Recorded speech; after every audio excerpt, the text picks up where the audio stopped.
प्रस्तुत करते हैं SA म्यूजिक।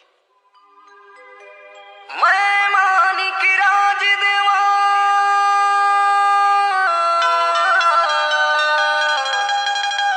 भूतला उतार था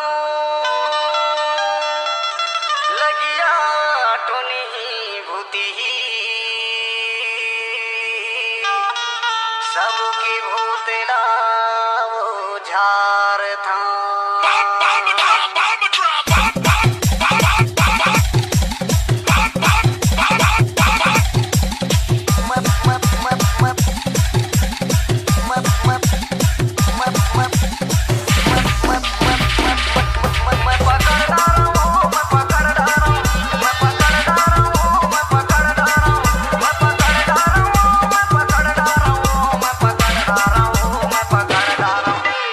DJ Surendra Remix।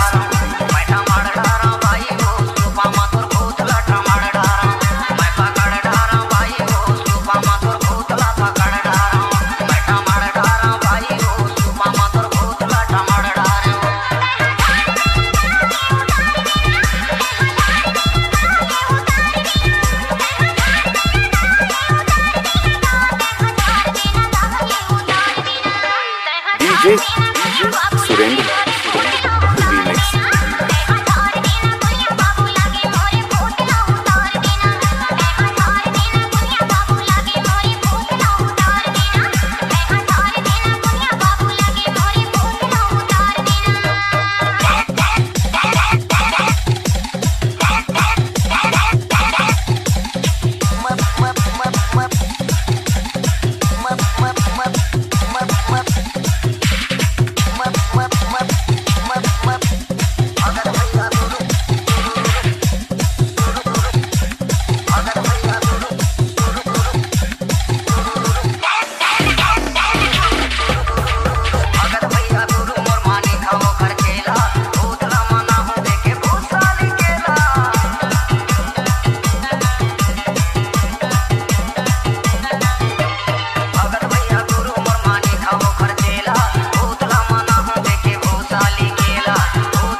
मोर पूजा पाठ ला दी करिया मुर्गी कर करावे मुर्गा सीटे दे दुल्हा के दादा नरियर पोरे हंस के बेटी ले चल छोड़।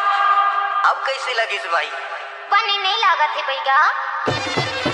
मैं पकड़ डाला हूं, मैं पकड़ डाला हूं, मैं पकड़ डाला हूं, मैं पकड़ डाला हूं, मैं पकड़ डाला हूं, मैं पकड़ डाला हूं, मैं पकड़ डाला हूं, मैं पकड़ डाला हूं, मैं पकड़ DJ डाला हूं भाई हो Surendra Remix।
काली काली कंकाली खपर वाली मोर बचन न जाए खाली नदिया हो नरवा हो आवत माँ जावत माँ देहरी झन लगे ये ला पटावत माँ चल छू।